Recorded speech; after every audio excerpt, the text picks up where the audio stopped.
அஸ்ஸலாமு அலைக்கும் friends, welcome to star kitchen. நம்ம இன்றைக்கி பார்க்க போகிறது நம்ம குழந்தைகளுக்குலாம் ரொம்ப பிடிச்சமான சாட் ஐட்டம்ஸ்லாம் இப்போ ரொம்ப விரும்பி சாப்பிட்றாங்க. அது நம்ம இப்போ இன்றைக்கி கச்சோரி செய்ய போகிறோம். வாங்க எப்படி செய்யலான்னு பார்க்கலாம். அதுக்கு முதல்ல நம்ம ஒரு பவுல் எடுத்துகிட்டு 1 கப்பு வந்து மைதா,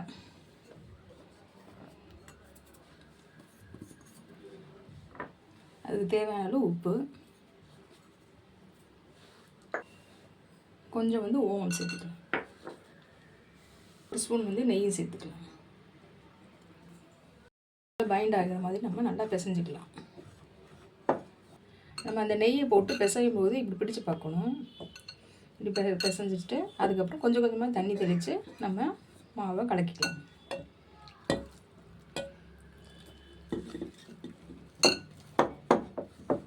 இந்த மாதிரி சப்பாத்தி மாவு கலப்போம்ல, அந்த பதத்துக்கு நம்ம கலக்கி ஒரு துணியை வச்சு ஒரு 1/4 மணி நேரம் மூடி வச்சிடலாம்.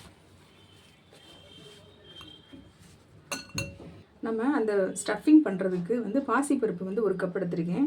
அதுவும் ஒரு 1/2 மணி நேரத்துக்கு முன்னாடியே வந்து ஊற வச்சுட்டேன். அதை இப்போ வந்து தண்ணியெல்லாம் வடிச்சிட்டு குறைன்னு நம்ம மிக்சியில் போட்டு அரைச்சிடலாம்.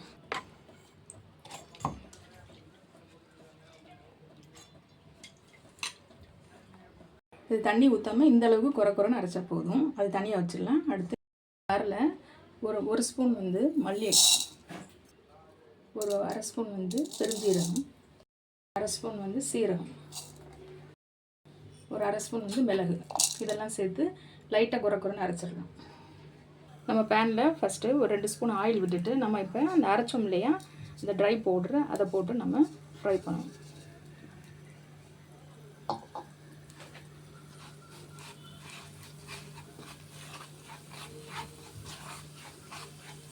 கொஞ்சம் பெருங்காயத்தூளும் சேர்த்துக்கலாம். அதில் ஒரு பச்சை மிளகாய் சின்னதாக கட் பண்ணியிருக்கேன், அதை போட்டுக்கலாம். ஒரு சின்ன துண்டு இஞ்சியும் சேர்த்துக்கலாம், சின்னதாக கட் பண்ணி.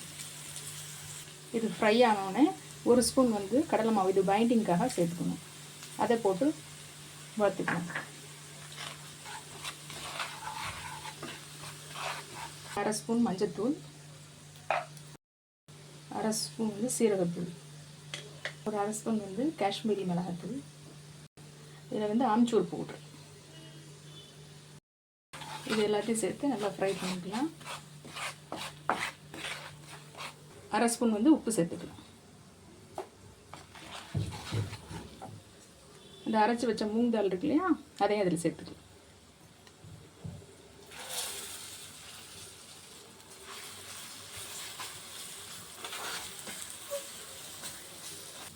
இந்த 2 நிமிஷம் நல்லா வதக்கினானா அப்புறம் இந்த பருப்பில் வந்து அந்த ரா ஸ்மெல்லாம் போய் நல்லா வந்து மணம் வரும். இந்த ரூமே நல்லா மணமாக இருக்கும். அப்போ இதை இறக்கி நம்ம ஆற வச்சிடலாம். நம்ம இதை வதக்கி வச்சுருந்தோம்லே, அதை ஆறினோடனே நம்ம உருண்டையாக்கி இது வச்சுருக்கோம்.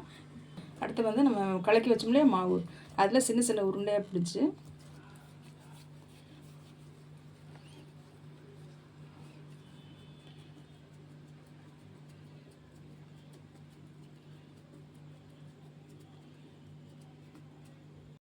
இந்த மாதிரி உள்ளே வந்து இந்த ஸ்டஃப்டை வச்சுட்டு இதை நல்லா மூடிடலாம், க்ளோஸ் பண்ணிவிட்டு.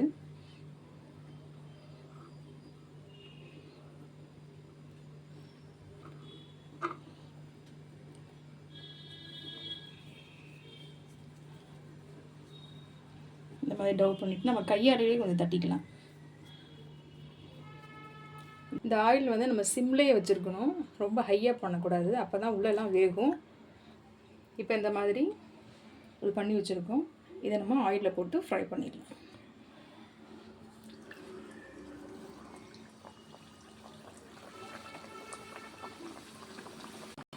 இந்த மாதிரி கோல்டன் கலர் வந்தோடனே நம்ம எடுத்துடலாம். எடுத்து பிளேட்டில் சர்வ் பண்ணிக்கலாம்.